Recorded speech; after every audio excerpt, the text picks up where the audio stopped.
में मुकदमे हो रहे हैं, ये सब गलत तरीके से हो रहे हैं। अगर हमारा नियम कानून कायदा अगर आपने पढ़ा है तो हमारे ऊपर किसी प्रकार के गैर अनुसूचित कानून और नियम और धाराओं को नहीं लगाया जाए।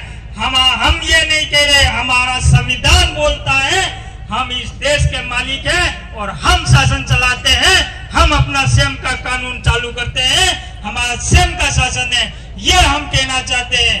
आज हमारे साथ क्या हो रहा है, आज की सरकार है, हम अपने क्षेत्र में शिक्षा के दृष्टिकोण से काम करते हैं, हम शिक्षा की बात करते हैं और ये हमको मोबाइल बांट रहे हैं, ये गलत हो रहा है।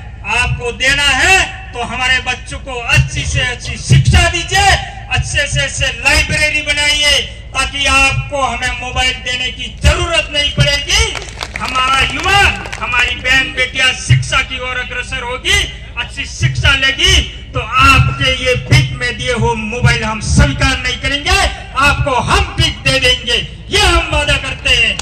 साथियों, आपको किसी के सामने डरने की जरूरत नहीं है, आप इस देश के रियल मालिक हैं, ये हम नहीं कहते, इस भारत का संविधान बोलता है right to self government, right to ownership. साथियों, आपको अपने क्षेत्र में अगर किसी प्रकार की कोई दबाता है या किसी प्रकार के जमीन के बारे में अगर आपको बेदखली करता है तो आपको अपने क्षेत्र में एक रूढ़िगत ग्राम सभा होती है, उस रूढ़िगत ग्राम सभा का पावर इस्तेमाल कीजिए और उस रूढ़िगत ग्राम सभा को गठित कीजिए और उस रूढ़िगत ग्राम सभा के साथ आपको प्रस्ताव दीजिए।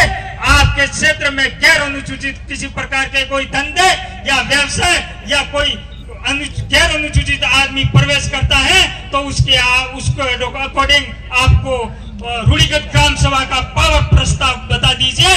आपके क्षेत्र में किसी प्रकार का कोई गैर अनुसूचित आदमी धंधा या व्यवसाय नहीं करता है, हम ये बताना चाहते हैं। साथियों, आज हम देश में 3 प्रकार की सरकारें चलती है, एक सरकार वो मोदी वाली सरकार, दूसरी सरकार वो गहलोत वाली सरकार और तीसरी सरकार ये भारत सरकार है जो आप बैठी हुई सरकार है।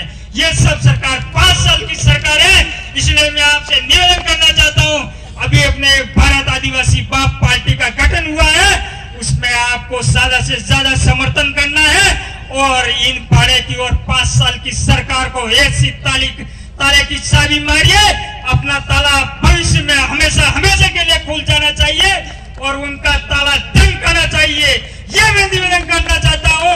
साथियों, आज सबसे बड़ी कमजोरी यह है कि इन सरकारों को समझ में नहीं आ रहा है। हम भी खड़े थे तकदीर के दरवाजे पर, लोग दौलत पे गिरे, हमने साला फिर प्रदेश मांग लिया, यह हम वादा करते साथियों, यहाँ मुझे बोलने का अवसर दिया, आप सबने सुना और मेरी बात एवं वाणी को अमल किया और भविष्य में करेंगे, इसलिए मैं आप सबको पुनः जोहार, आभार, धन्यवाद। जय हिंद, जय भारत। बहुत बहुत धन्यवाद। आप सलूबर की धरती